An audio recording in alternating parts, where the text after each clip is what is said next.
तपस्सु सर्वेषु एकाग्रता परम तप।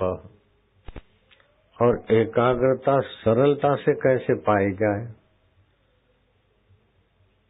कि आंखों की पलकें न हिले, 1 मिनट भगवान को गुरु को देखते रहे, मन के संकल्प विकल्प शांत हो जाएंगे, एकाग्रता शुरू हो जाए। दूसरा तरीका है 2-5 प्राणायाम कर लिए और लंबा श्वास लो तो लो लो लो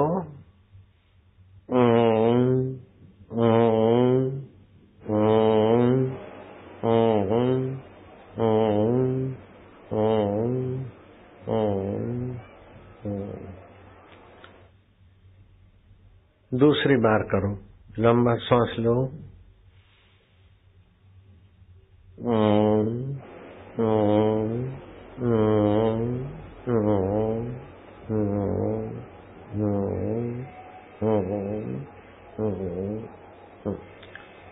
ध्यान भजन जो भी भक्ति करते हो उसके पहले ये 2 बार कर लो। फिर क्या करोगे कि आप आसन बिछा के पूरब के तरफ अथवा उत्तर के तरफ मुंह करके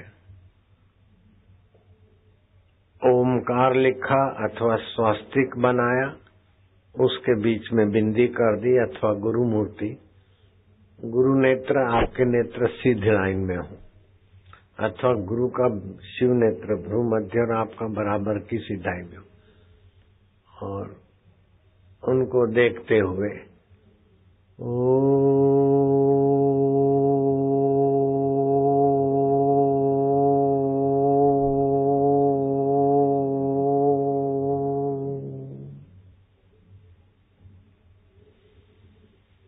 जितनी देर उच्चारण में लगे उतनी देर चुप बैठे। कुछ न करना भी एक बहुत बड़ा साधन है। भगवान कृष्ण कहते हैं न किंचित अभी चिंतित। बुरा चिंतन तो गया, अब अच्छा चिंतन भी नहीं करो। चिंतन करेंगे तो चिंतन वाला तो बनेगा ना। मैले तरंग है तो अच्छे तरंग है, लेकिन पानी की मूल अवस्था से दूर है। एक ऐसी अवस्था आती थी, उच्चारण करें जैसे हरि ओम,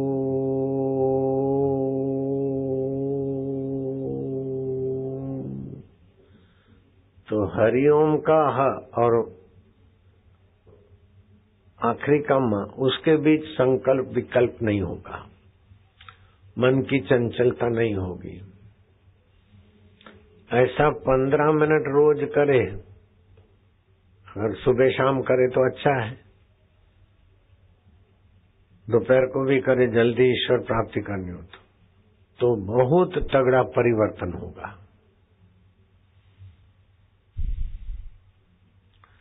देवता डंडा लेकर तुम्हारे दुश्मनों को भगाने को नहीं जाएगा, अथवा डंडा लेकर तुम्हें पीटने नहीं आएगा, और कोई तोहफा लेकर तुम्हारे हाथ में देने नहीं आएगा। जब अंतर्यामी देवता अथवा जिस देवता को तुम मानते हो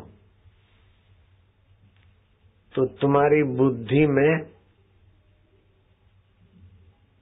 सही प्रकाश देगा, तो जब तुम्हारा पुण्य होगा तो देवता तुम्हें सुखद सूझबूझ देगा। अगर तुम गलती पे गलती करते जाओगे और भगवान को नहीं मानोगे या भगवान के नाम से हम छूट जाएंगे, तो देवता आपकी बुद्धि को विभ्रमित कर देगा और गलत निर्णय करवा देगा। कुछ लोग बोलते कि हमने इतना इतना जप किया, इतना इतना किया, हमको तो कुछ दिखा नहीं। दिखे ये कोई जरूरी नहीं, दिखे वो देवता कुछ दे और उस दी हुई वस्तु का तुम उपभोग करो, फिर क्या होगा? बोले सुख मिलेगा। ऐसे भी सुख हो जाए तो समझो वो और बढ़िया है।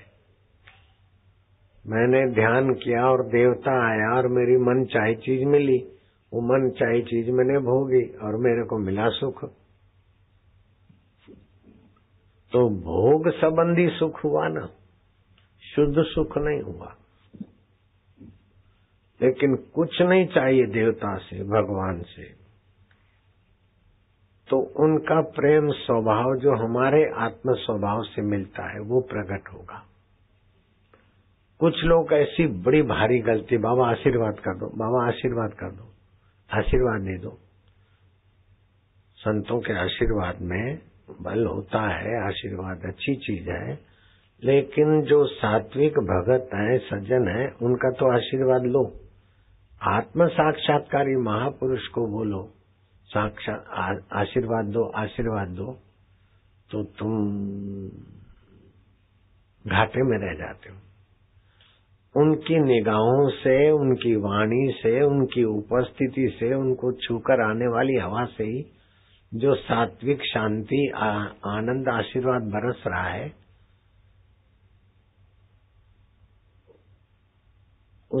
उसमें विघ्न डालने की गलती करते। जैसे आटा फाकना और गाना गाना एक साथ नहीं होगा, तो उनकी उपस्थिति आशीर्वाद की तरंगों वातावरण में फैला देती है। फिर आशीर्वाद दो, ये करो, वो करो, तो फिर वो आदमी रह जाते हैं। जैसे कोई गंगा जी को बोले गंगा जल दो न, हे त्रिवेणी जी गंगा जल दो, गंगा जल दो। अब गंगा जल में खड़ा है, गंगा जल दो, गंगा जल दो करके काय को परेशान हो रहा है? चुल्लू भर के पी, वो तो चुल्लू भर के पीना पड़ता है, वहां तो दृष्टि से वैसे ही बरसे रहे हो। सूरज को बोले रोशनी दो, चंदा को बोले चांदनी दो, गंगा जी को बोले पानी दो, तो बचका नहीं बात साबित होती है। ऐसे ही आत्मरामी संत से आशीर्वाद दो, आशीर्वाद दो, ये सब नहीं बोलना चाहिए। उनको देखते रहे बस।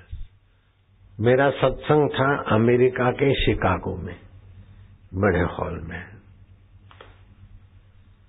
तो वहां मोरारजी भाई देसाई जो प्रधानमंत्री हो गए, उन्होंने कहा कि मैं कलेक्टर पदवी से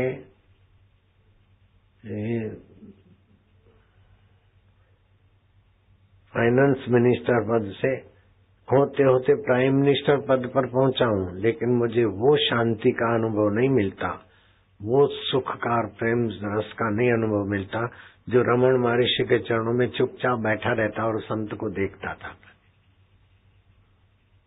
नजरों से वे निहाल हो जाते जो आत्मवेताओं की नजरों में आ जाते, और आत्मवेता गुरु को देखते हुए सोचना चाहिए मेरे गुरु सतरूप है, मेरे गुरु चैतन्य रूप है, मेरे गुरु आनंद रूप है और विभु है, व्याप्त है। ओम गुरु, ओम प्रभु। जब गुरु को तुम खाली देहधारी मानोगे तो छोटा सा लाभ होगा, और गुरु को तुम, जैसे श्री कृष्ण के गीता में 4 रूप है। एक तो अर्जुन के रथ पर बैठे हैं द्वारकाधीश, दूसरे भगवान है गुरु के रूप में उपदेश दे रहे हैं, दूसरा रूप है।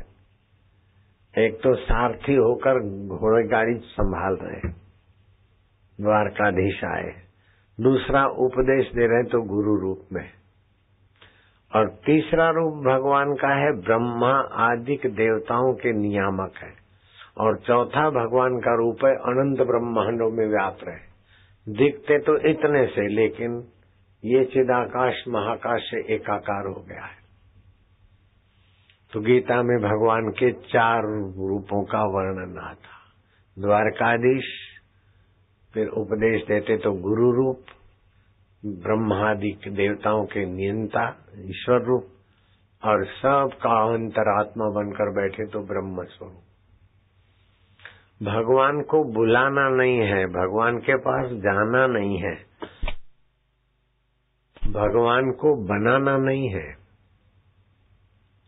केवल अपनी बुद्धि में से नासमझी हटाना है।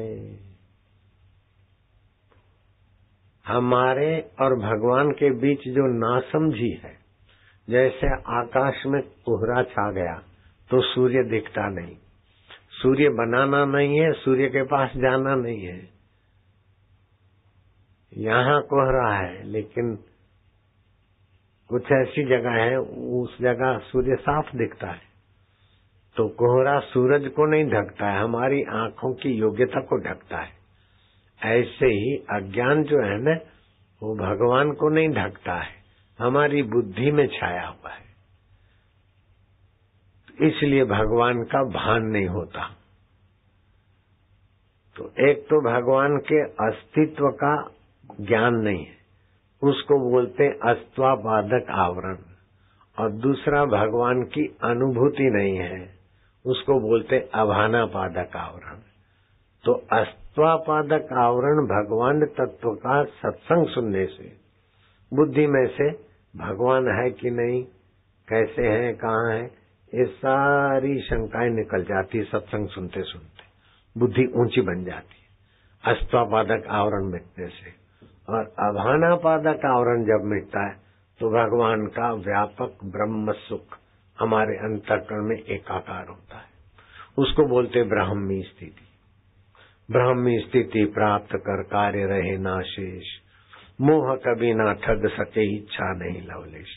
फिर ये मिल जाए तो मैं सुखी हूँ, ये मिल जाए तो मैं सुखी हूँ, ये बेवकूफी की इच्छा नहीं उठेगी। मिलेगा, भोगेंगे, सुख तो अपने आप में आएगा। बिना ज्ञान के सुख का अनुभव नहीं होता, बिना ज्ञान के दुख का अनुभव नहीं होता। तो सत्य, चित्त और आनंद ज्ञान स्वरूप अपना आत्मा है। सुख आता है, दुख आता है, अनुकूलता प्रतिकूलता से, लेकिन अनुकूलता प्रतिकूलता का ज्ञान होगा तब सुखी दुखी होगे। जैसे मुंह में रसगुल्ला डाला और आपको गहरी नींद है तो आपको मिठास का स्वाद नहीं आएगा। आपको गहरी नींद और आंख की पलक खींची तो उसकी आंख तो दिखी, लेकिन वो आपको देख नहीं पाएगा क्योंकि ज्ञान की धारा नहीं है। तो ज्ञान के बिना सुख भी नहीं दिखता, दुख भी नहीं दिखता। तो सुख दुख दिखता है।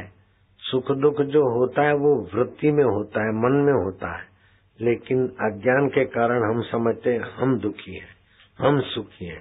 सुख को हम जानते हैं, दुख को हम जानते हैं, हम दृष्टा हैं। हम श्रृंगार करें, सुंदर बने, लोगों को अच्छे लगे तो लोग हो गए भोक्ता और हम हो गए भोग्य। और लोग अच्छे होके आए और मेरे को मजा मिले तो मैं हो गया भोक्ता, लोग हो गया भोग्य। तो न भोक्ता बनो न भोग्य बनो, आप तो अनुमंता बनो। ठीक ठाक रहे जरा, ठीक है, लेकिन मैं अच्छा लगूं, ये लोग खुश हो जाए, अथवा ये अच्छे लगे, मुझे खुशी हो, तो ये संसार है। लेकिन खुशी और गमी, अच्छा और बुरा, ये सब मन की तरंगे हो के बदल जाती। आज तक कितने दिनों में कितनों को आप अच्छे लगे, कितने आपको अच्छे लगे, लेकिन सब बीत गया ना, स्वप्न हो गया। तो भगवान शिव जी कहते हैं, उमा कहूँ मैं अनुभव अपना, सत्य हरि भजन जगत सब स्वप्न। तो भगवत रस और भगवत भजन ही सत्य, बाकी सब जगत स्वप्न है। तो भगवत रस कैसे पाए?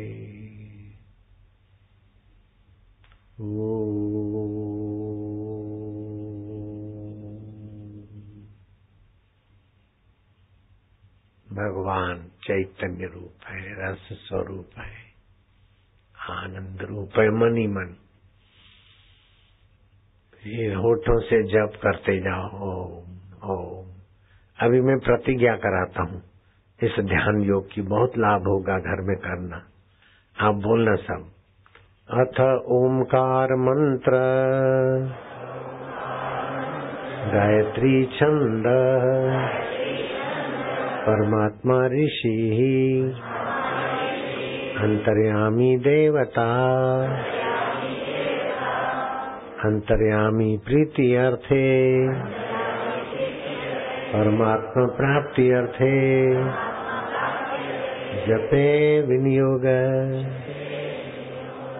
ओम ओम प्रभु जी ओम ओम ओम प्यारे जी ओम ओम ओम मेरे जी ओम ओम ओम हरि ओम ओम ओम होठों में जपते जाओ ओम ओम आनंद ओम ओम गुरु जी ओम प्रभु जी ओम प्यारे जी ओम।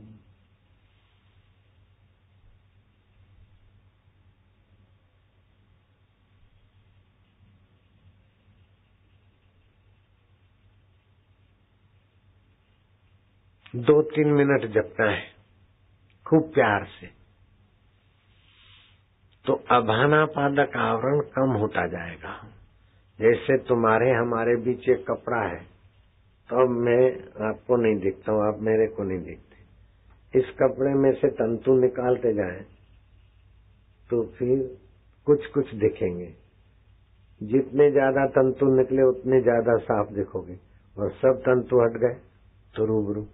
ऐसे ही भगवान का चिंतन करते भगवत प्रेम, भगवत ध्यान और भगवत ज्ञान के संस्कार पढ़ते जाएंगे तो आपके और अंतरात्मा का जो अभानापादक आवरण है ढीला होता जाएगा। और आखिरी समय गुरु जी उपदेश देंगे। कृष्ण साथ में, अर्जुन का दुख नहीं मिटा, लेकिन कृष्ण का उपदेश सुनकर अर्जुन विचार करते करते अभानापादक आवरण उतर गया, अर्जुन को ब्राह्मी स्थिति प्राप्त हो गई। तो भगवान का दर्शन इन चक्षुओं से होता है, लेकिन भगवान का वास्तविक ज्ञान और दर्शन बुद्धि से आवरण होता है, तब होता है। तो दर्शन तो धोबी भी कर लिया,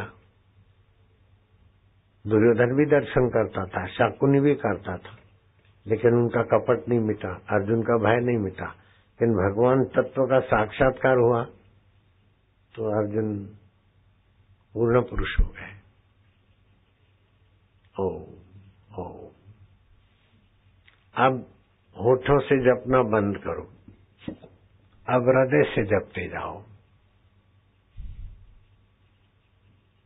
मेरा जप चल रहा है।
हृदय पूर्वक जप किया 2-3 मिनट।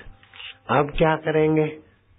कंठ से भगवान को अपना परम हितैषी, परम रसमय मानकर कंठ से जप करेंगे।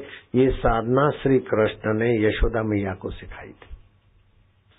बहुत सुगम साधना है और भगवत प्रेमा रस प्रकट होगा।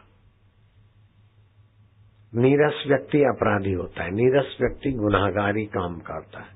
जब अपने आप का रस आने लगा तो काय को झूठ कपट करेगा, काय को शराब कबाब और नीरसता के काम करेगा। अब क्या करना है?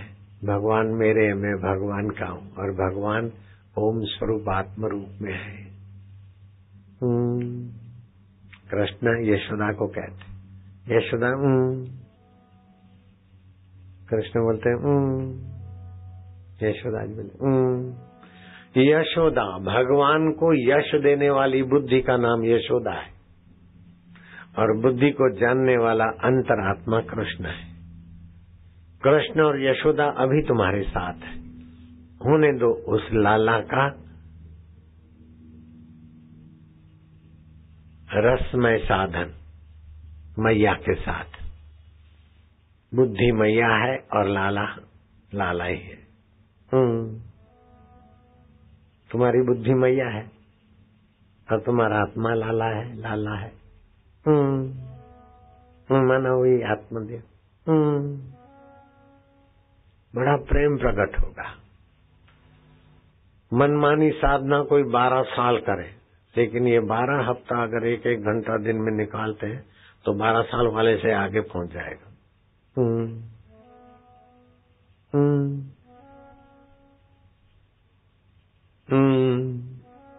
खुशी होगी।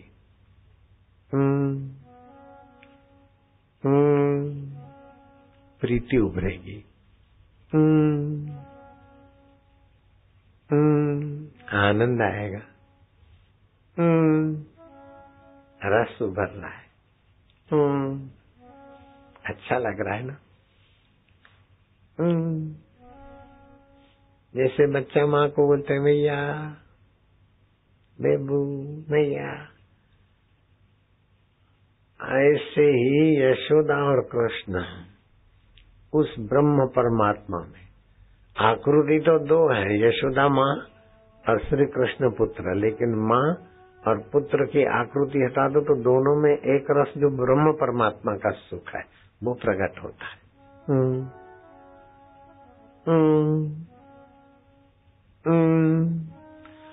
ये प्रेम प्रकट होते ही आपके हृदय में ऐसा प्रेम का प्रभाव होगा कि सांप को भी उठाओगे तो सांप को भी वो प्रेम का सुख मिलेगा। आपको यूं देखेगा प्यार से। सांप का सांप होना सफल हो गया, मित्र का मित्र होना सफल हो गया। आप ऐसे प्रेमी बन जाओगे। सर्प विशेले प्यार से वश में, बाबा तेरे आगे। ऐसा बाबा स्वरूप आत्मा का सुख प्रकट करो।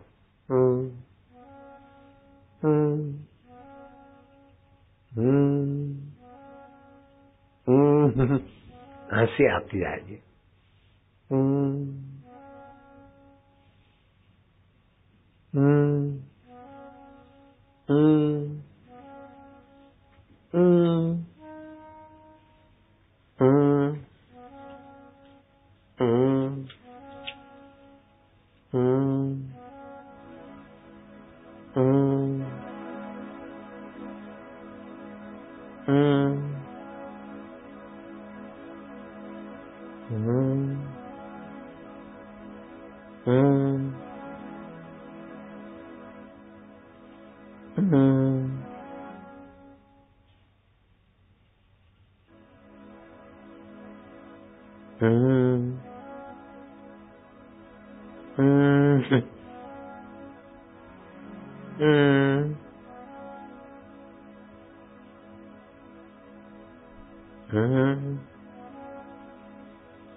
न हस्ते यष्टि मादाय देवा रक्षन्ति साधकम यम तो रक्षितम इच्छन्ति सुबद्धया योजन्ति तया। देवता हाथ में लाठी लेकर किसी के रक्षा नहीं करने खड़े होते, जिसकी रक्षा करना चाहते हैं उसे सद्बुद्धि दे देते। ओरछा नरेश, आपके यूपी में ओरछा जानते हैं ना? ओरछा जानते? हाथ ऊपर करो। ओरछा, हाँ, ओरछा नरेश। इंद्रजीत सिंह नृत्य और कविता का प्रेमी था।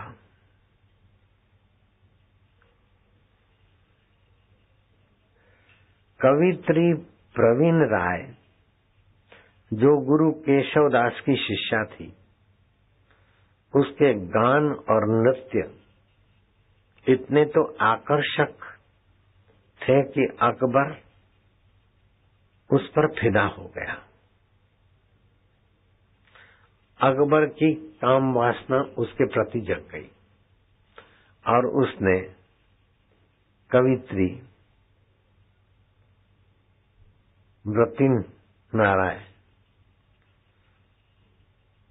वृतिन राय को संदेशा भेजा। वो समझ गई ये मेरे से शारीरिक संबंध करना चाहता है अकबर। वो नहीं गई।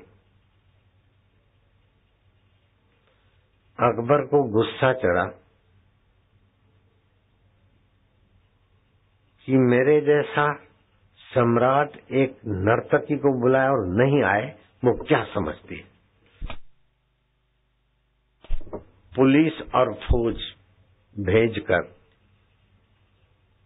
उस कामी अकबर ने गुरु केशवदास की शिष्या कवित्री पमिन राया को बुला लिया और अक्कड़ मिजाज में कहा,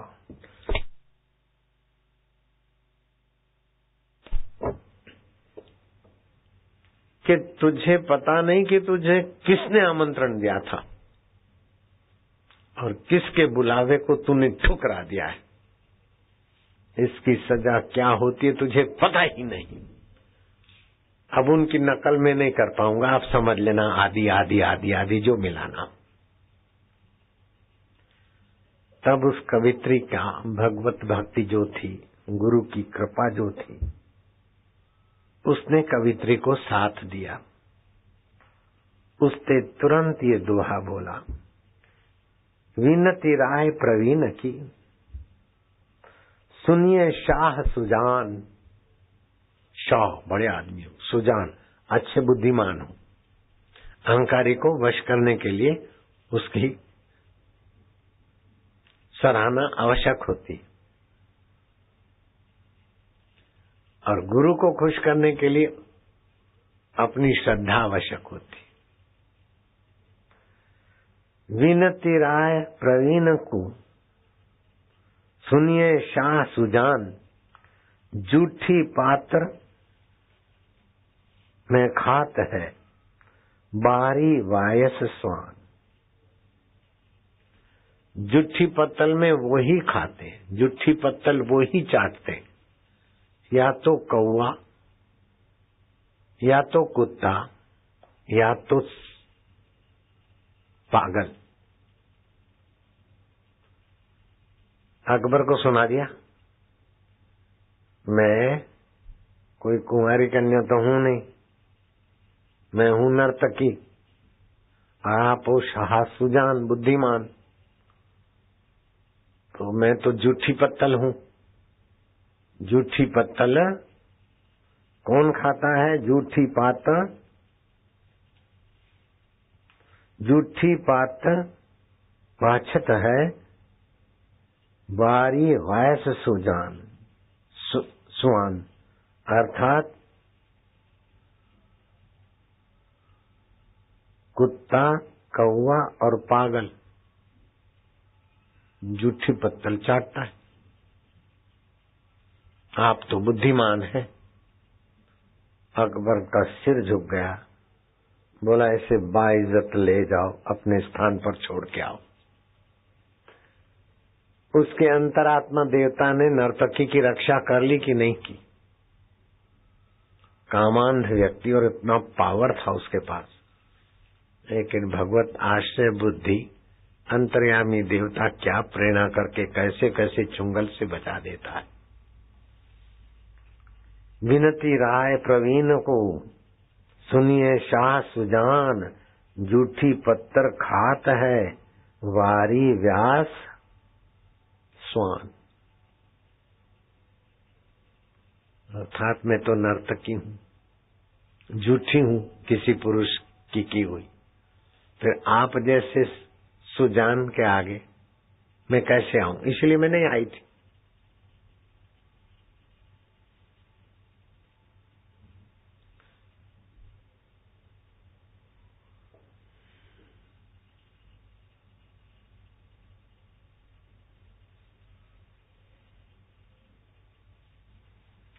ऐसे ही मथुरा का राजा शादी करके आया, दशाहर। काशी नरेश की कन्या उसकी पत्नी बनी और उसने कहा कि मेरे कमरे में आ जाना। वो गई नहीं। काफी देर इंतजार करते करते दशाहर कलावती के कमरे में गया तो कलावती तो शयन खंड में आराम। कहा कलावती उठ बैठी, क्यों आई नहीं? काशी नरेशी कन्या और इतनी सुंदरी और इतने रेशम जैसे बाल जो घुटनों को छूते हैं, स्वर्ग की परी कैसे आए? राजा साहब स्वयं बुलाने आए, लेने आए, तब आएगी, चल। ज्यों की त्यों बैठी रही। धीरे से उसके बालों पर हाथ घुमाता है, बालों पर, ए भोजू। एक शौक लगा, कलावती। फिर उसके कुल्हे को स्पर्श करता है। कलावती में क्या देख रहा हूं? क्या तेरे शरीर में बिजली है? कलावती, ये क्या है? तब कलावती ने अपने मंत्र जाप से बनी हुई परमात्मा देव की दी हुई मति का उपयोग किया। बोले, आप बुद्धिमान हो, आपको पता होगा।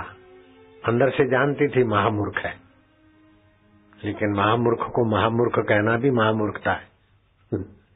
आप तो बुद्धिमान हो। स्त्री मासिक धर्म में हो तो पुरुष को स्पर्श ना करे, पुरुष उससे स्पर्श ना करे।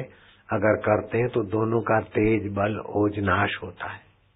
तो क्या तू मासिक धर्म में नहीं? नाथ, पति से झूठ बोलने से पाप लगता है और गृहस्थी जीवन में अविश्वास, प्रेम में जहर डालने जैसा है। मुझे मासिक धर्म नहीं है। लेकिन आप ये भी जानते होंगे कि स्त्री ने उपवास किया हुआ हो तभी भी पुरुष स्त्री का संपर्क आयुष्य नाश करता है।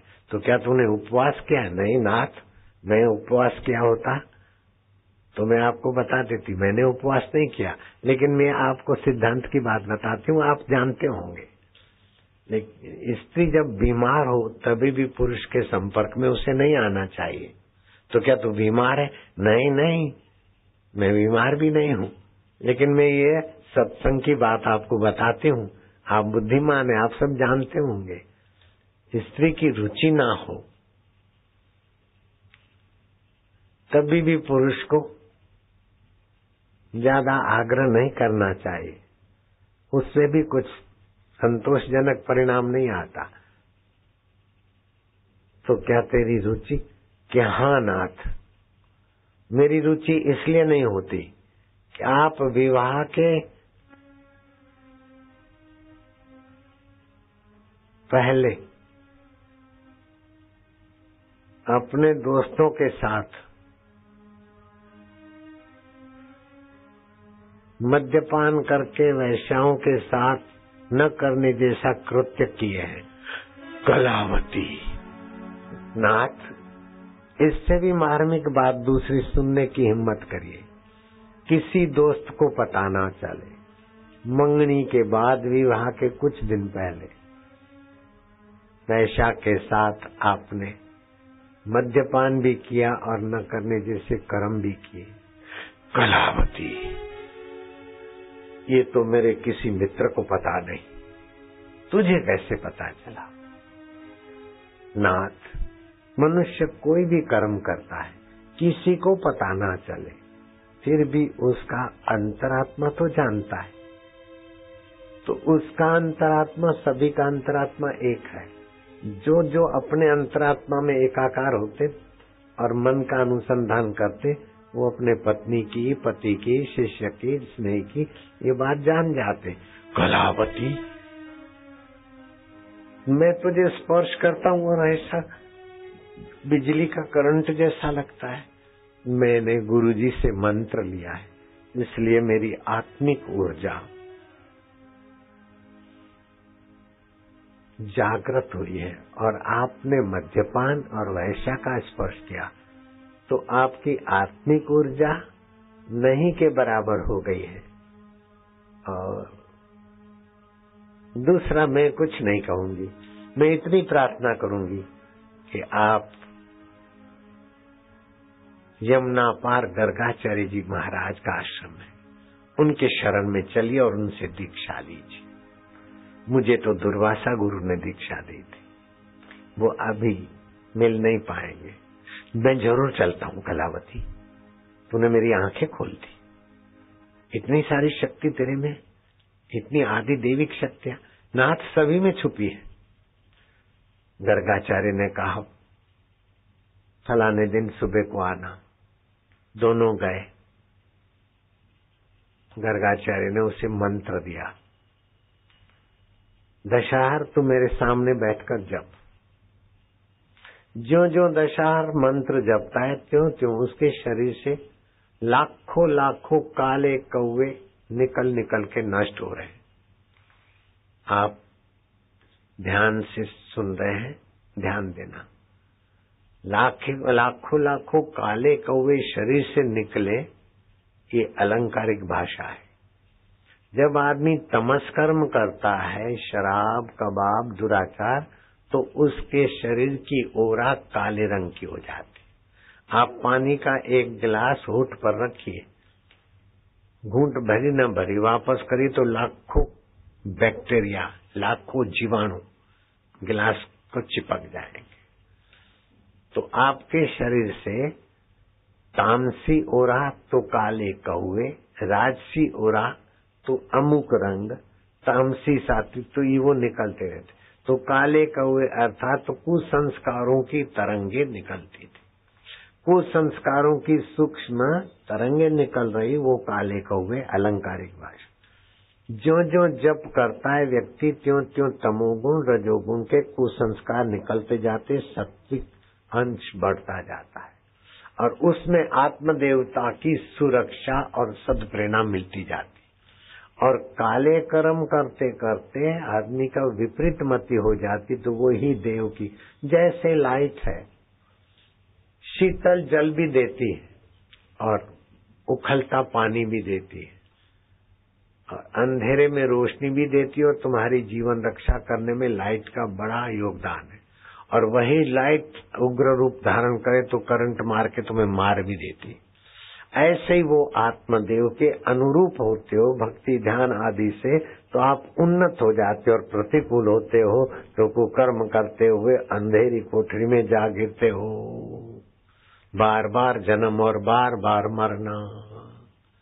तो अपने जीवन में इष्ट मंत्र हो, इष्ट की प्रीति हो, इष्ट के स्वरूप का ज्ञान हो और इष्ट में विश्रांति हो, क्यों क्यों आपकी मति सुमति होती जाएगी।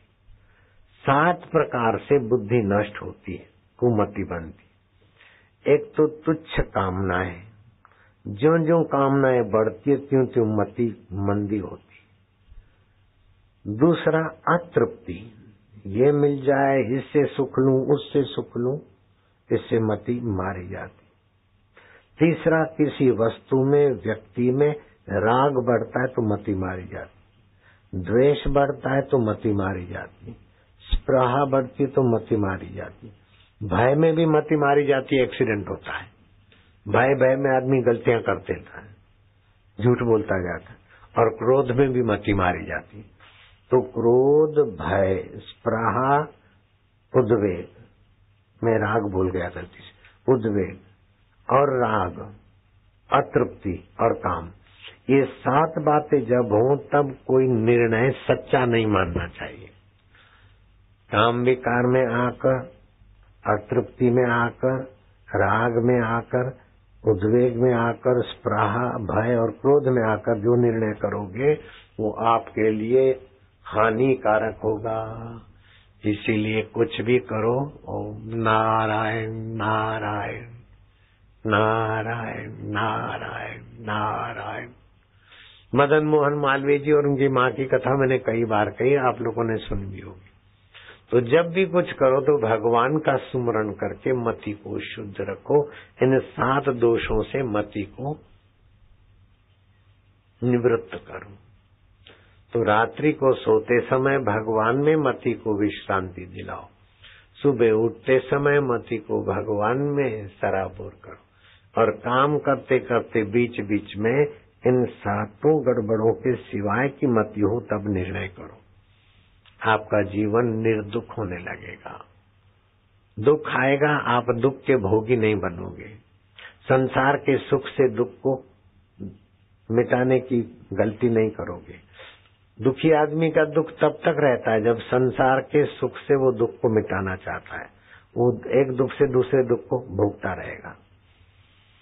संसार के सुख की इच्छा छोड़कर दुख हरि के प्रेम में, हरि के ज्ञान में और हरि के आश्रय में चले जाओ तो दुख के भोगी नहीं बनोगे। दुख का उपयोग करो, विवेक जगाओ, वैराग्य जगाओ और दुख हरि हरि की प्रीति, हरि हरि ओम हरि हरि। दुख निवृत्ति का, कायमी दुख निवृत्ति का उपाय। और सुख आए तो उसके भोगी बनोगे तो सुख खोखला बनाएगा। सुख आए तो बहुजन हिताय, बहुजन सुख आए। आज मैं आ रहा था कार में बैठकर, तो जो लोग पैदल आ रहे थे तो उनको देखकर मेरा हृदय द्रवित हो गया। अब मैंने उसी समय गाड़ी में बैठे हुए संचालकों को बोला कि लोगों के आने जाने में कष्ट होता होगा, गाड़ी मोटरें बसें नहीं चलती यहाँ, आश्रम की तरफ से गाड़ियां लगा दो, निःशुल्क अपने पास है साधन। जो दूसरे का दुख देखकर द्रवीभूत हो जाता है उसका दुख टिकेगा ही नहीं। और जो दूसरे को दुखी करके भी सुखी होना चाहता है उसको बड़ा दुख भोगे भी ना छूटता है, चाहे ब्रह्मा जी क्यों न। ब्रह्मा जी भी उसे बचा नहीं सकता। तो दूसरे का दुख देखकर द्रवीभूत हो जाओगे तो आपका दुख टिकेगा नहीं। दूसरे का सुख देकर प्रसन्न होंगे तो आपका सुख की वासना रहेगी नहीं, आनंद प्रगटेगा, दुख हारी की कृपा प्रगटेगी। ये सत्संग की कला आपके जीवन में आ जाए।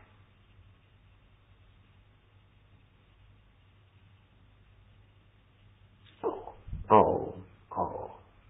हरि नारायण। प्रभु जी प्यारे जी मेरे जी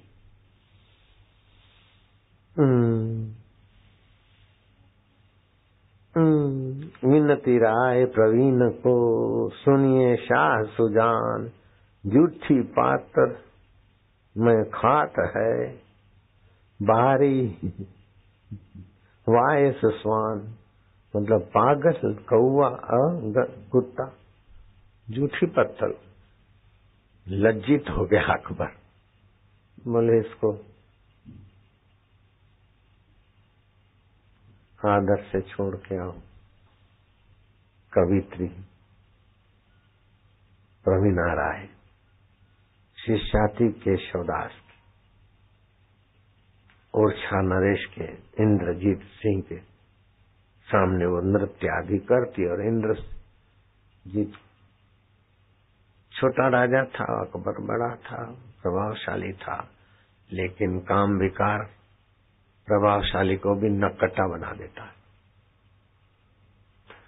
दूसरे का आपने कथा नहीं सुनी होगी, मैंने ये कथा दिल्ली के तरफ कही, यहाँ नहीं कही, दोहरा देता हूँ।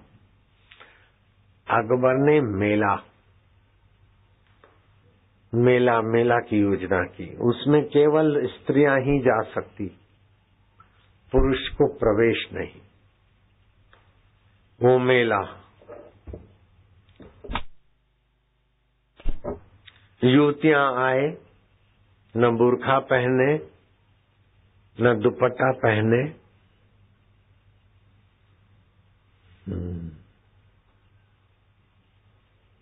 वो मेले का नाम भोजू खुशरोज मेला।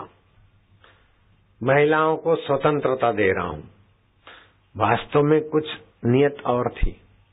खुशरोज मेला चला 7 दिन चल रहा था और उन 7 दिन में अकबर अकबरी का वेश धारण करता, सुंदरी का वेश बनाता और कई सुंदरियां साथ ले जाता, और जिसका रूप लावण्य सौंदर्य से जचे तो वो क्राइम ब्रांच की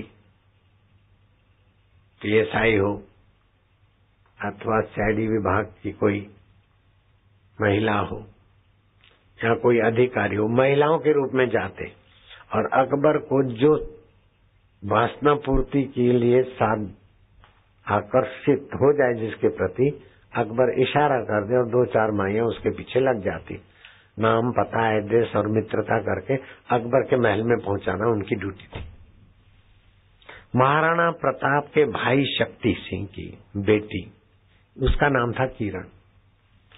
किरण वीरोचित, दाव पेच, कराटा विद्या ये वो सारी सीखने में कुशल थी, कटार चलाना, तलवार चलाना और चाल भी ऐसी उसकी।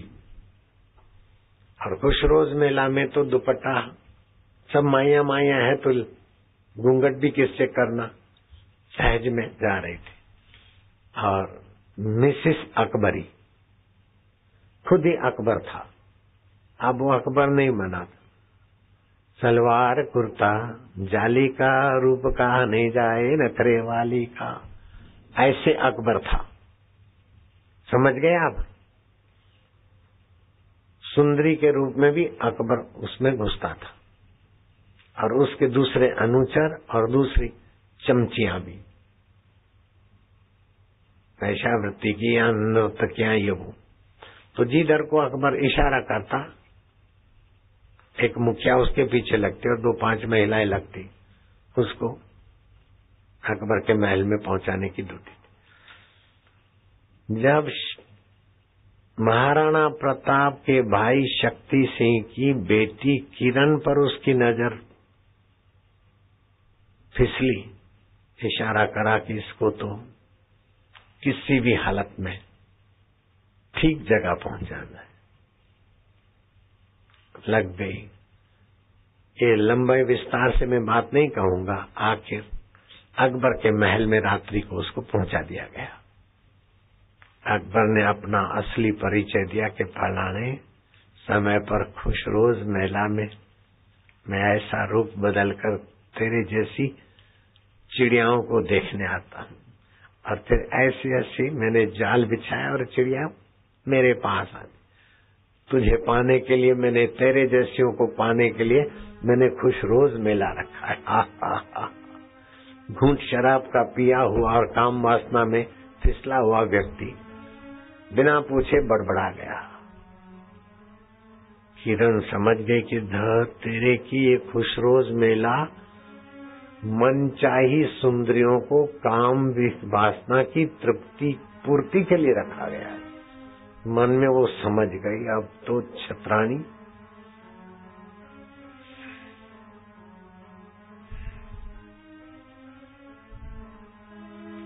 आपका भगवान ऐसा है, ये भयकृत भयनाशक, भयभीत भी करता है और भय को नाश भी करता है। उससे जो मांगो वो देता है। जैसे बिजली से पानी मांगो ठंडा तो भी, और गर्म पानी मांगो तो भी, बर्फ मांगो तो भी बिजली का उपयोग हो जाता है। ऐसे ही किरण ने उस परमेश्वर सत्ता का उपयोग चाहा। अकबर जो सुंदरी तेरा नाम क्या है, अब मैं उसकी नकल नहीं कर पाऊंगा। सुभान अल्लाह।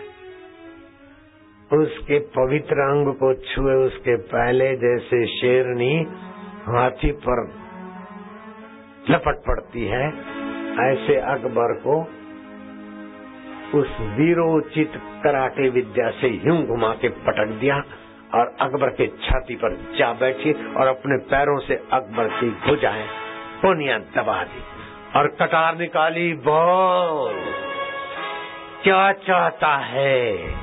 मुझ जैसी अबलाओं की इज्जत लूटने वाले, आज तेरे आखिरी श्वास है। जिस अल्लाह को जिसको पुकारना है पुकार ले। ये कटार नहीं, नहीं। अब हाथ तो दोनों दबे। माफ कर दे मुझे, माफ कर दे। ऐसा तो कांपा। ये कहानी कहती कि अकबर के आगे के कपड़े गीले हो गए और पीछे के नीचे के कपड़े रंगीन हो गए। अब क्या हुआ होगा तुम गणित लगा देना। वो मैं ज्यादा नहीं बोल पाऊंगा, आप समझ गए ना। हाँ, पीछे के कपड़े थोड़े रंगीन हो गए, हल्दी छाप, और आगे के कपड़े थोड़े गीले हो गए। अर्थात डबल सिंगल संभालने वाली नाड़ियों में मन के भय ने नियंत्रण, मन को भय हुआ तो नाड़ियां नियंत्रण खो बैठती है तो डबल सिंगल हो जाता है। जानवर को भी जब डंडे का भय होता है ना तो डबल सिंगल चालू कर देता है।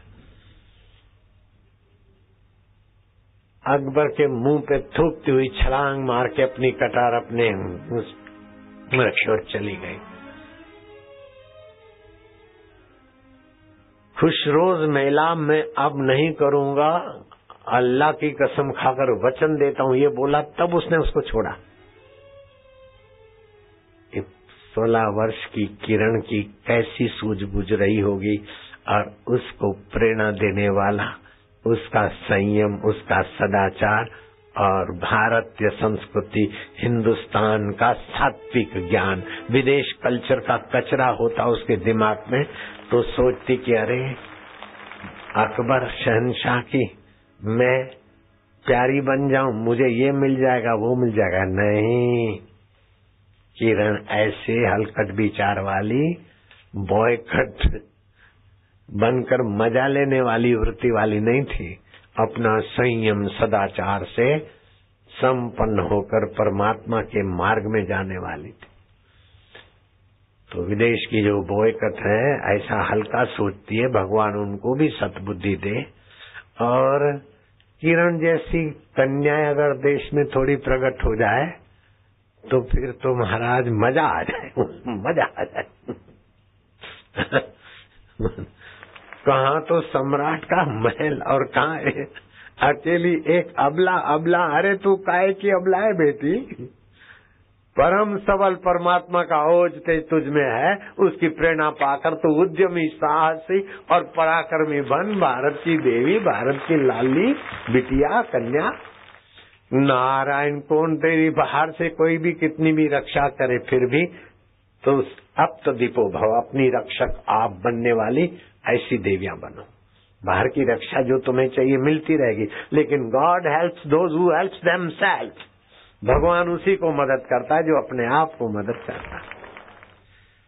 तो भगवान करे कि हमारी कन्याओं में, बहुओं में ऐसी सुंदर सुहावनी सूझबूझ और शक्ति बढ़े, और भगवान करे कि पुरुषों में भी सदाचार संयम बढ़े, और अपनी भारतीय संस्कृति के अनुसार पड़ोस की बहन में बहन लगे, पड़ोस का भैया में भैया लगे। हम विकारी नजरिया को सात्विक नजरिया, बुद्धि नाश वाली नजरिया को हम बुद्धि दाता वाली नजरिया बना दे तो हमारा देश तो पावन होगा, दूसरे देशों को भी पावन करने वाले बन जाओगे।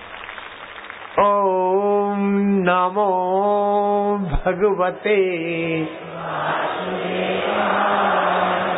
वासुदेवाय, प्रीति देवाय, माधुर्य देवाय, माझा देवाय। मराठी बोलते माझा देवाय, पांडुरंगाय, सिंधी बोलते मुझा साई, सबाझा साई, मारवाड़ी बोलते मोरा ठाकुर जी, मोरा प्रभु जी, सिख बोलते ओ मेरे रब, ओ मेरे रांझा, ओ मेरे रब। यूपी वाले क्या बोलते हैं? हे मेरे ठाकुर जी, हे मेरे प्रभु जी, हे मेरे गोविंद, हे मेरे गोपाल। जो भाव हो, लेकिन सारे भाव उस भाव के अधिष्ठान परमात्मा में से उत्पन्न होते हैं और उसी के और जाते हैं। सर्वदेवो नमस्कारम केशवम प्रतिगच्छति। हरि ओम।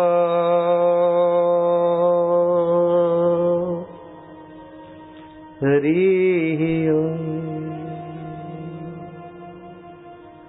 भयनाशन दुर्मति हरणा, भयनाशन दुर्मति हरणा, कली में हरि को नाम, कली में हरि को नाम, निश दिन नानक जो जपे, निश दिन नानक जो जपे, सफल होवई सब काम। सफल होवई सब काम। आपकी बच्चियां, महिलाएं, आपका मनोबल बढ़ाना होने तो एकाग्रता से बढ़ेगा। बच्चे और भाई लोग, साधक और साधियां, पैर के अंगूठों को पकड़ो, जरा थोड़ा ठीक से दबाव देकर, दोनों अंगूठे जोड़कर दबाकर रखें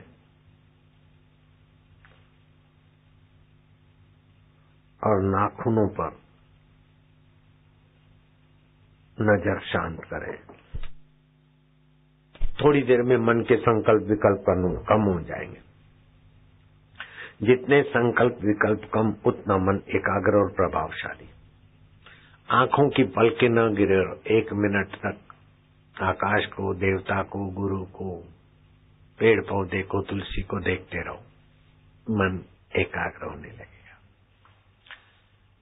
दोनों हाथ मिला दिए, ऊपर के दांत थोड़े ऊपर और नीचे के नीचे, जीभ बीच में खड़ी कर दी और जीभ ऊपर न जाए नीचे न जाए, उसमें मन लगा दो और हृदय में जपो आनंद, ओम आनंद अथवा शांति आनंद। 1 मिनट के बाद ध्यान और शांति आनंद में आपका प्रवेश हो जाएगा। चुप बैठे हो, शर्म नहीं आती? वाह वाह, अरे वाह वाह प्रभु, आ जाए हो। ऐसा डांटने वाला भी बाबा चाहिए थोड़ा। चुप बैठो, शर्म नहीं आती? मजा आ गया कि नहीं? नारायण।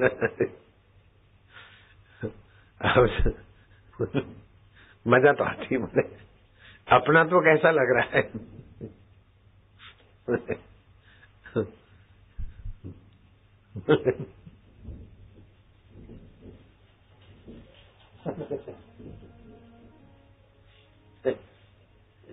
गजब के बाबा बोले, गजब कर देते, गजब बोले, अजब गजब। सिख धर्म में कोई गुरु अच्छी बात बोलते तो वाह गुरु बोलते थे लोग। उसके बाद भी वाह गुरु में से वाहिगुरु वाहिगुरु जी पहले बोलते। कोई गुरु अच्छी बात बोले वाह गुरु, फिर वो भजन हुए वाहिगुरु वाहिगुरु जी, सतनाम जी, वाहिगुरु जी, तेरो नाम जी। अब देखो मैं तुमको कहाँ की यात्रा करा देता हूँ। अगर मैं झूठ बोलूं तो तुम मारो, और बढ़िया बात बोलता हूँ और तुम चुप बैठे तो शर्म नहीं आती? मजो आ गया बाबा, मजो आ गया। नारायण हरि। सारा दिन आंख मूंद के ध्यान थोड़े होता है, सारा दिन माला थोड़ी होती। कभी विनोद, कभी हंसी, कभी ध्यान, कभी सेवा। भोजन के समय भोजन, हास्य के समय हास्य, उपवास के समय 15 दिन में 1 दिन उपवास बहुत हितकारी है। अभी ऋतु परिवर्तन है, थोड़ी भूख कम होगी। और थोड़े दिन के बाद आएगी शिवरात्रि, और शिवरात्रि के 15 दिन के बाद आएगी होली। होली के दिन से सूर्य का तेवर बदल जाएगी, धरती के थोड़ा नजीक हो जाएगा। अब तो ऋतु परिवर्तन हो गई। परसों तक जो ठंड लग रही थी, कुल्फी बन रहे थे, आज वो कुल्फी बना नहीं है क्या? अरे कुल्फी नहीं बन रहे थे क्या? 200 से कुछ 250 से भी कुछ ज्यादा लोग उत्तर प्रदेश में ठंडी में प्राण दे दिए। ऐसी ठंडी बनती थी, कुल्फी हो जाते थे लोग। कुल्फी समझते हो? ठुठरते थे। अब वो आज के बाद ठंडी कम होती जाएगी। कल से ठंडी कम हो गई। अब धीरे धीरे ठंडी कम होती जाएगी, फिर गर्मी शुरू होगी होली के बाद। तो हमारे ऋषियों ने और हमारी संस्कृति ने, महापुरुषों ने ऐसी सुंदर व्यवस्था की कि जब होली आएगी तो तुम्हारे शरीर में जो कफ है पिघलेगा, भूख कम लगेगी, जठरा मंद होगी, तो होली के दिनों में धानी खानी चाहिए जिससे जठरा का कफ आपका पसार हो जाए, भूख ठीक लगे। दूसरा क्या करना चाहिए, होली से लेकर 1 महीने तक नमक में कम 15 दिन एकदम बिना नमक का भोजन करे अथवा कम से कम नमक ले, और 10-15 दिन नीम के कोमल पत्ते उसी सीजन में होते हैं, 20, 25, 30 नीम के कोमल पत्ते, काली मिर्च चबा के पानी पिए तो पूरी फूंसी और पित्तजन्य और आंखों की जलन या मासिक की अधिकता ये बीमारियां नहीं पकड़ेगी। और इससे भी ज्यादा सुंदर उपाय है कि होली और धुलंडी के दिन परस्पर रंग छांटो। तो वो रंग होता था पलाश के फूलों का अथवा तो और भी कुछ फूलों का मिश्रण विमिश्रण करके अनेक रंग बनाए जाते थे। काला रंग बनाया जाता था, आंवले के चूर्ण को पानी में घोल बनाकर लोहे के बर्तन में रात को रख दो, सुबह काला रंग तैयार। लेकिन ये अंग्रेजों की अभागी नीति ने काला रंग बनाया लेड ऑक्साइड केमिकल से। उस काले रंग को होली में उपयोग लाते हैं, अपने शरीर को लगता है तो आपकी ये किडनी खराब होने लगती, किडनी की क्षमता नाश होने लगती, गुर्दे की कमजोरी शुरू हो जाती। अगर हरा रंग बनाते हैं तो हरा रंग में पड़ता है कॉपर सल्फेट, जो आंखों में जलन, सूजन और अस्थायी अंधत्व लाता है। अगर चांदी वाला सफेद कलर जिसको सिल्वर रंग बोलते हैं, उसमें पड़ता है एल्यूमिनियम ब्रोमाइड, जिससे कैंसर को बुलावा मिलता है। करोड़ों रुपया होली के निमित्त रंगों में जाते, लेकिन अरबों रुपया खर्चे तभी भी जो स्वास्थ्य न मिले, ऐसा स्वास्थ्य नष्ट होता है इन रंगों से। ऐसा कोई भी रंग नहीं जो होली के निमित्त आप उन रंगों से खेलते और आपको स्वास्थ्य लाभ हो। होली चली थी स्वास्थ्य लाभ के लिए, लेकिन ये अंग्रेजी रंगों के प्रचार करने वाले विदेशी कंपनियों ने एल्यूमिनियम ब्रोमाइड कैंसर की बीमारी दे दी आपको। नीला रंग में पड़ता है प्रूशियन ब्लू, जो चमड़ी की बीमारियां देता है।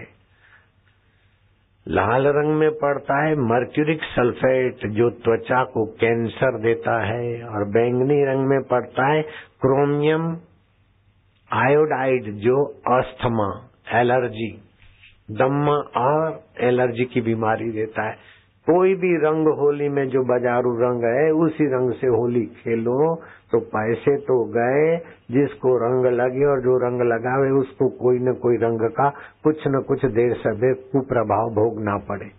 इस पीड़ा से मेरा हृदय द्रवित हुआ तो मैंने पलाश के फूलों के रंग की महिमा थोड़ी जानी थी। फिर उस पलाश के फूलों के रंग की महिमा का मुझे दूसरा चमत्कार मिला। मैं बम्बई हवाई अड्डे पर उतरता तो वहां का एयरपोर्ट मैनेजर कार लेकर जहाज पर आता और मेरे को ले जाता।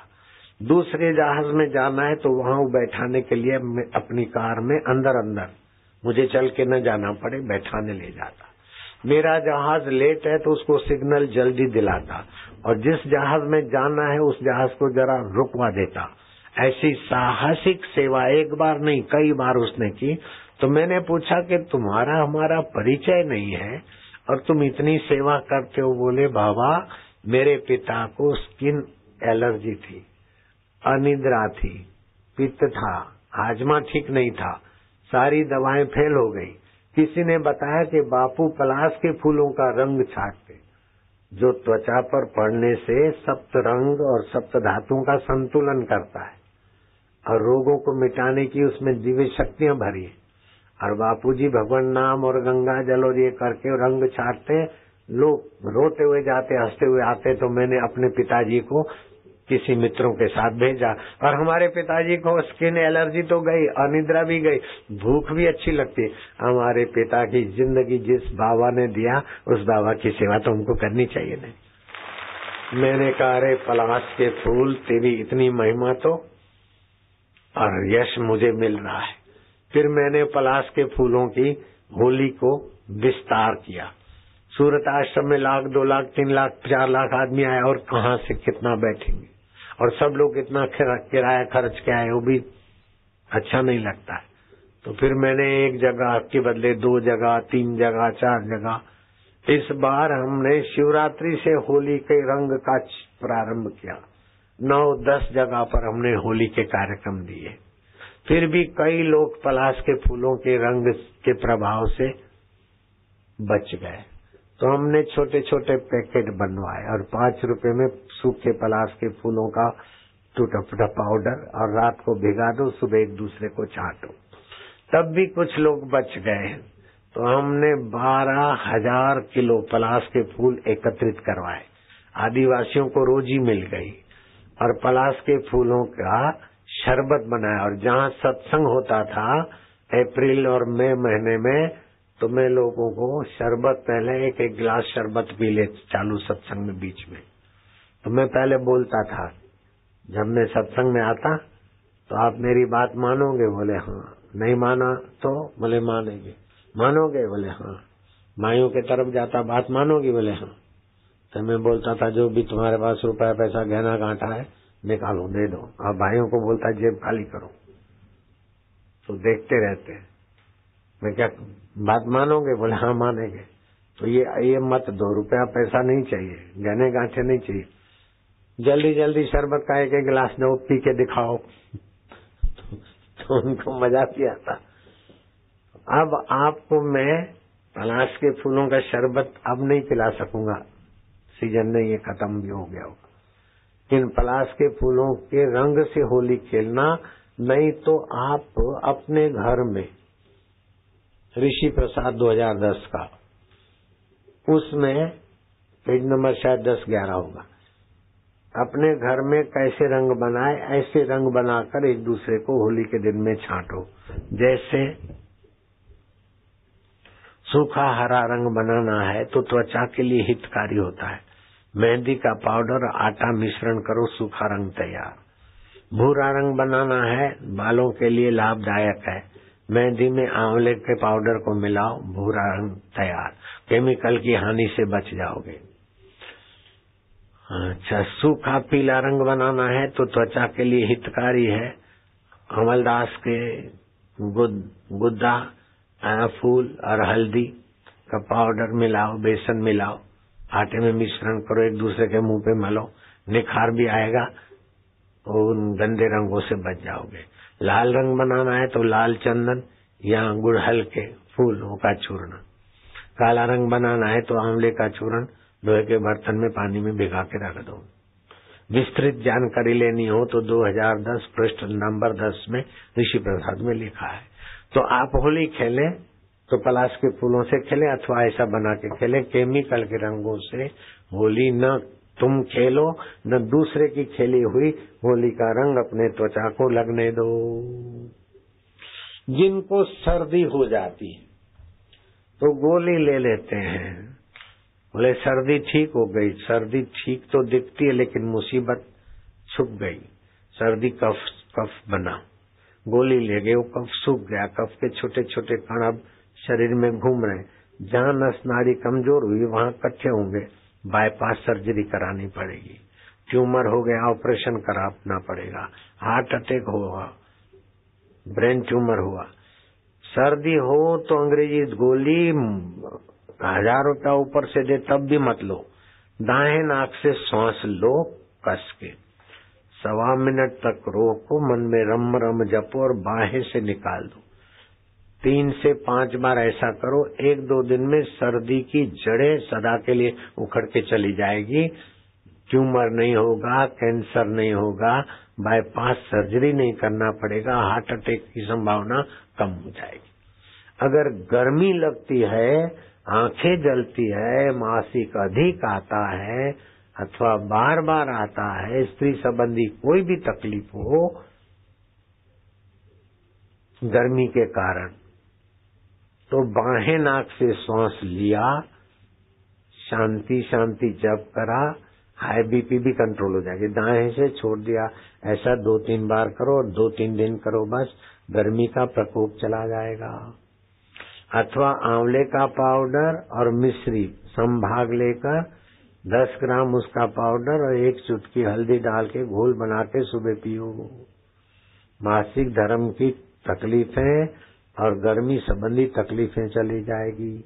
मासिक ठीक नहीं आता, पेट साफ नहीं आता, फाकी लेना, आंतें कमजोर होगी।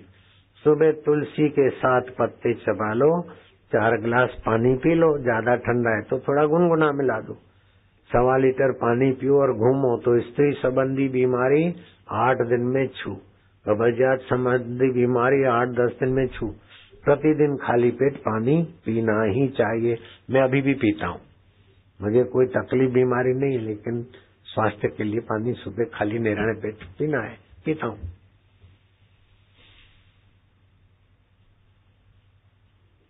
शास्त्र में आया हरड़ा बरड़ा आंवला मिश्री घी संग खाए, हाथी दावे बगल में 3 कोस ले जाए। ऐसा नस नारियां बलवान हो जाएगी। फिर आगे दूसरा आया हरड़ा बरड़ा आंवला शहद संग खाए, हाथी दाबे कोख में 5 कोस ले जाए। तो जो दूसरे चूर्ण खाते फाकी लेते हैं उससे तो त्रिफला शहद के साथ लेवे अथवा मिश्री घी के साथ ले, बल भी आए, पेट भी साफ रहे, नेत्र ज्योति भी बढ़े। रोज घी और शहद मिश्रण करना कहीं झंझट लगे तो मैंने मेरे फार्मेसी वालों को बोला कि त्रिफला और शहद की गोलियां बना लो। वो गोलियां बना दी। आज मैं 3-4 गोलियां खा के आया हूँ।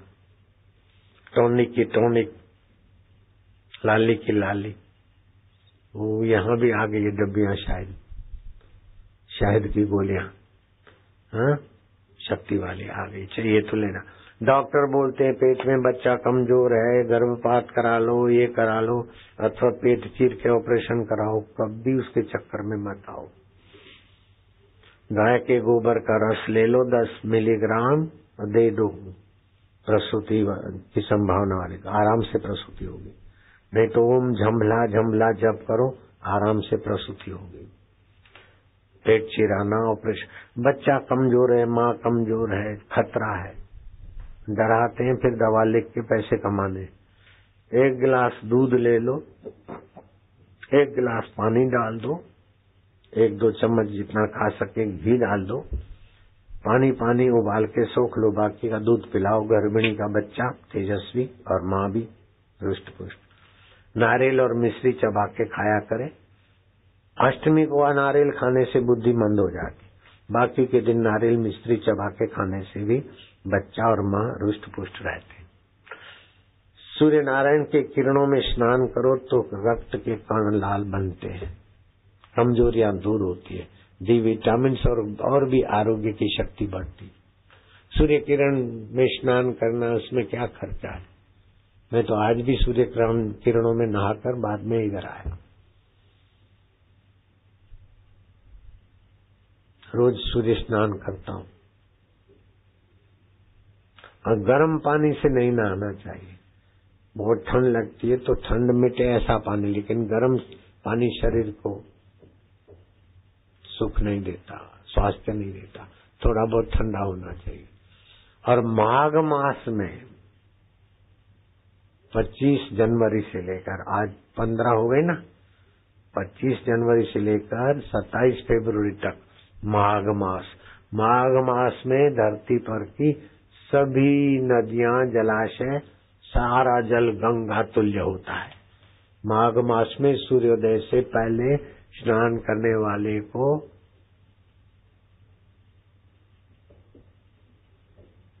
पित्तजन्य 32 प्रकार के रोगों से छुटकारा मिल जाता है। और यज्ञ से, तप से, व्रत से, दान से मैं इतना प्रसन्न नहीं होता हूँ जितना भक्त सूर्योदय के पहले माघ मास में स्नान करता है तो मैं उन पर प्रसन्न होता हूँ, अर्थात चित्त की प्रसन्नता और रस आना शुरू होगा। इससे भी आता है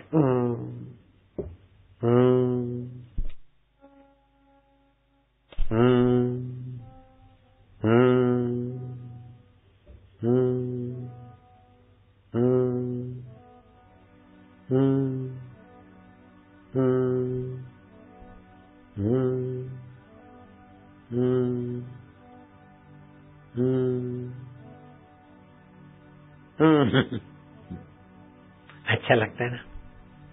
बच्चों को सिखाओ। डॉक्टर जे मार्गन ने कहा कि मैंने ओमकार के गुंजन से पेट की तकलीफें, दिमाग की कमजोरी और लीवर की तकलीफ वाले बीमारों को मैंने बिना दवाई के ठीक किया। जे मार्गन की बात को मैं सच्ची मानता हूँ, उसे शाबाश देता हूँ, लेकिन केवल ओमकार ये लीवर, दिमाग और पेट को ठीक करने के लिए नहीं है। ओमकार मंत्र की 120 माला जप करे 50 दिन तक, और गाय के दूध की खीर सूर्य नारायण को भोग लगाकर खाए, ब्रह्मचर्य पाले, 7 जन्मों की दरिद्रता चली जाएगी और 7 पीढ़ियों में कुल खानदान में दरिद्रता नहीं आएगी। और ओमकार मंत्र 120 माला जप करे और मौन धारण करे, 3.5 पौने 4 घंटे लगते। 1 साल के अंदर तो परब्रह्म परमात्मा का साक्षात्कार हो सकता है। ओमकार मंत्र के तो 22,000 श्लोक हैं उसकी महिमा के। तो बच्चों को इकट्ठा करके कान में उंगली डाला के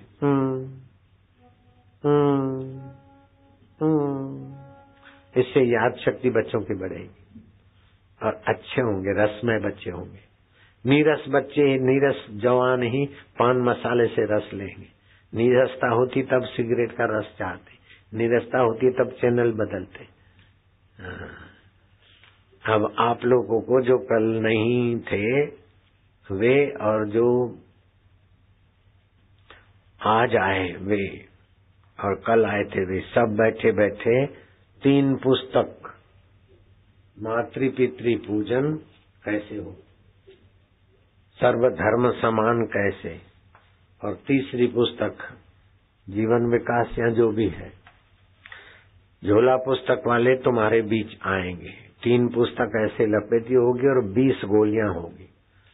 वो 20 गोलियां तुमने दिन भर जो खाया उसको पाचन करके टॉनिक के रूप की है, रसायन है, हरड़ रसायन। तो 3 पुस्तक 10 रुपए में मिलेगी और 20 गोलियां उसके साथ प्रसाद रूप में। अगर पुस्तक तुम्हारे पास है तो फिर 4 कैलेंडर मिलेंगे 10 रुपए में और 20 गोलियां मिलेगी। अगर 20 रुपए देते हो तो 40 गोलियां, 3 पुस्तक और 4 कैलेंडर मिलेंगे। जिनके पास ये चीज न हो वे हाथ ऊपर करना जब सेवाधारी तुम्हारे नजीक आए, तो तुम जल्दी जल्दी लेते जाना। सेवादारियों की सेवा में स्फूर्ति रहे। और शहद त्रिफला की गोलियां डब्बी मैंने देखी थी, अगर नई आई हूं तो स्टॉल वाले उनको देंगे।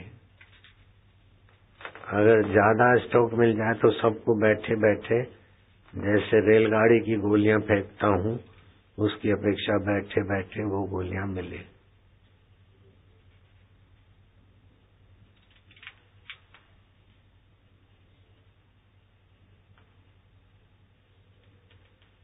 सबका अपना है मिश्रित, ठीक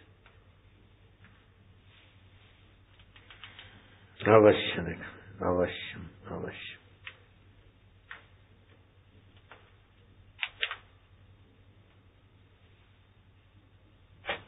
सेवादारी सेवा में सफल हो जाएं जल्दी, तब तक अलाउंसर जल्दी करो।